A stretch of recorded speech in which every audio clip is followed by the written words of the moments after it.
Shalom, shalom, everybody. Welcome back to another Pulse of Israel, Israel at War update. Thank God I am back home in Israel, in our ancestral, beautiful, biblical, and indivisible capital, Jerusalem, since King David's time.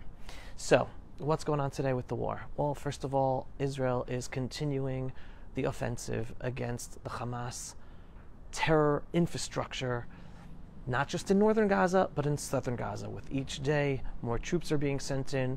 With each day, more positive destruction is taking place in order to take out the infrastructure there. Because again, Hamas used all the infrastructure in Gaza to protect them.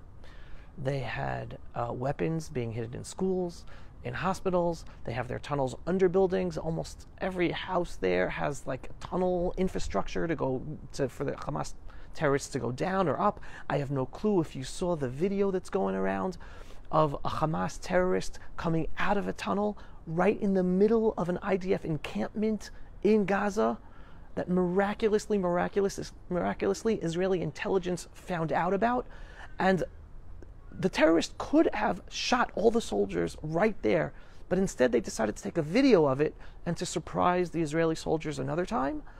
It is such a miracle because, first of all, they just took a video of it, and it scares us seeing like how simple it is with their unbelievably vast terror tunnel infrastructure anywhere and everywhere, that we have a whole IDF encampment and there are tunnels underneath it, right in the middle of the encampment. So they could just come out of it and shoot all the IDF soldiers.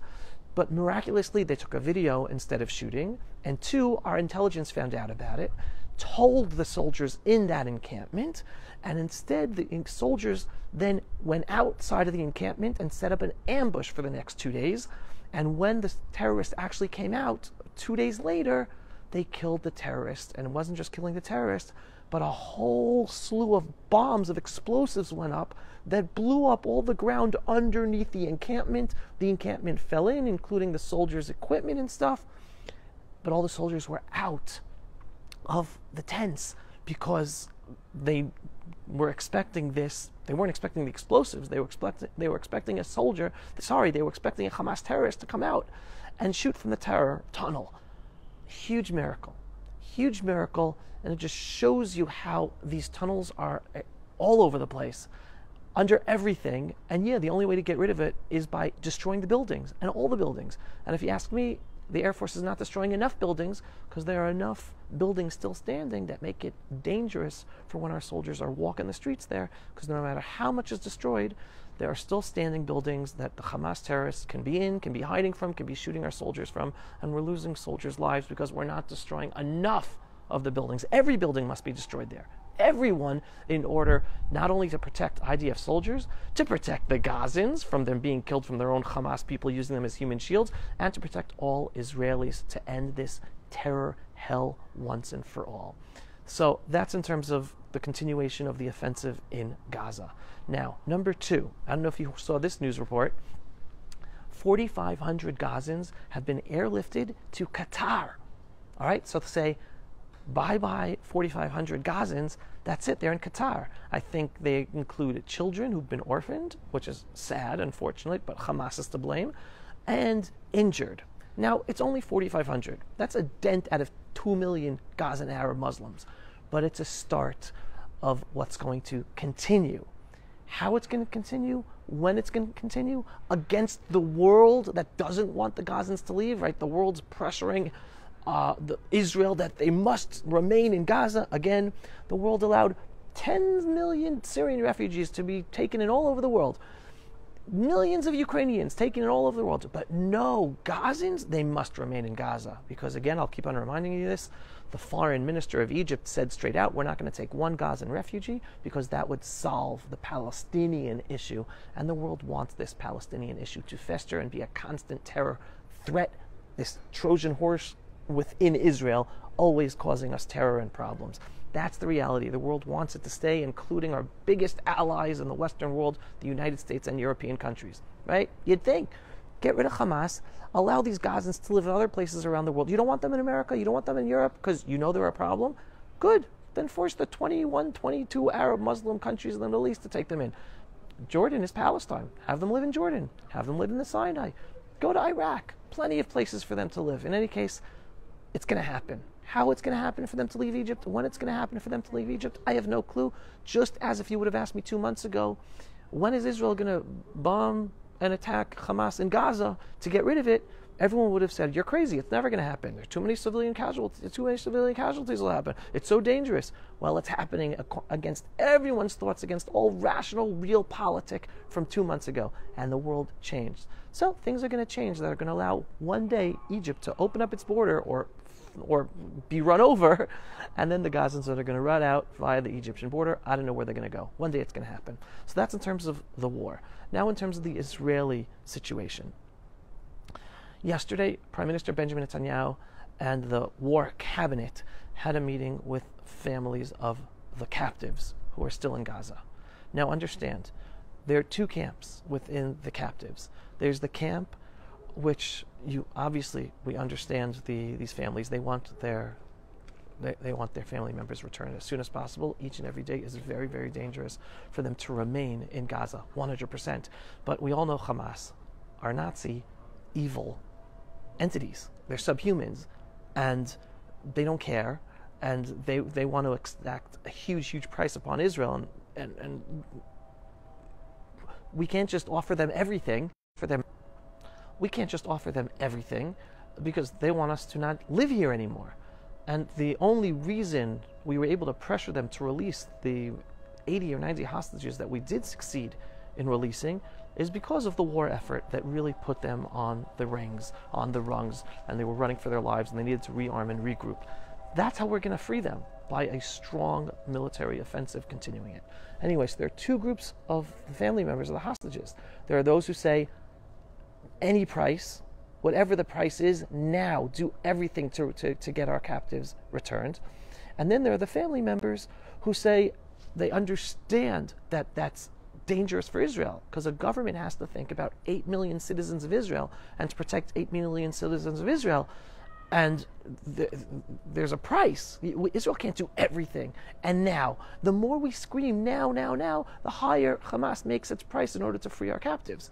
So there are those within the hostage families who understand that the most important thing to do is win this war and end Hamas as quickly as possible, and hopefully free as many of the captives as possible, whoever are still alive.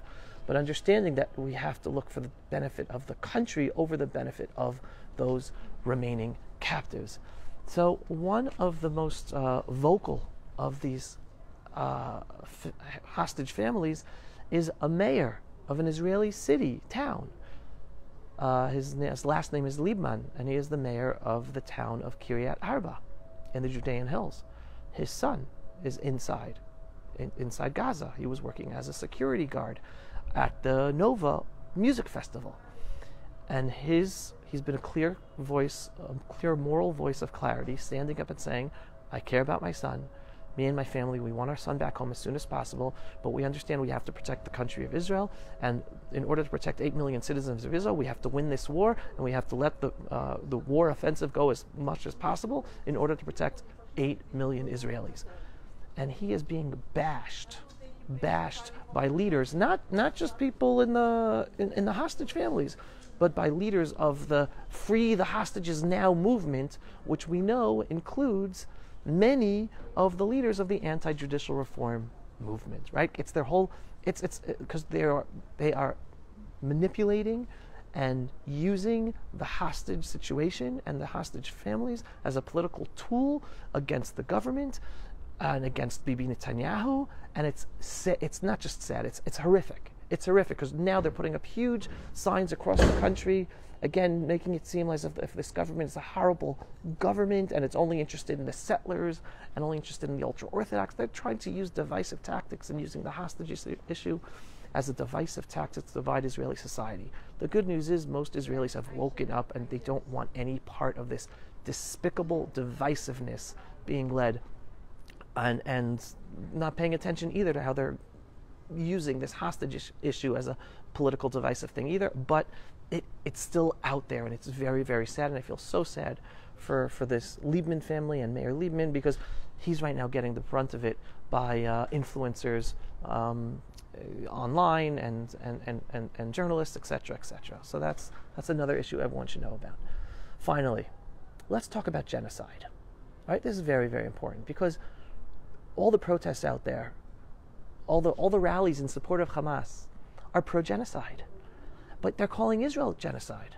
So let's just put the facts out there, folks. In 1967, when the Jewish state of Israel liberated Gaza, do you know how many Arab Muslims lived in Gaza? Around 394,000 Arab Muslims lived in Gaza. Today, 2023, or the official number of 2022, you know how many Arab Muslims live in Gaza? 2 million. 2 million. So ever since they were liberated from the Jewish state of Israel in 1967, the Arab Muslim population in Gaza grew tremendously from 394,000 to 2 million. There's no genocide. We weren't doing anything there. Now we're at war because Hamas massacred us, and all of Gaza, Arab Muslims in Gaza, are Hamas supporters. Civilians went in and massacred and looted and burned innocent Israelis in those communities in Israel. They're all Hamas. So what's happening now is war. But they're trying to say genocide happened in 1948. They're trying to say genocide happened in 1967. No, the Arab Muslim world went to war against us in 1948. They lost, they're crybabies. They went out to war against us in 1967. They lost, they're crybabies. Now they went and massacred us, and now we're at war with them. And yes, people are killed, including non-terrorists, and I won't call them innocent because they're not innocent, because they're not leaving when Israel tells them to leave, and because they were many civilians were involved in the looting and the killing of innocent Israelis on October 7th, Simchat Torah.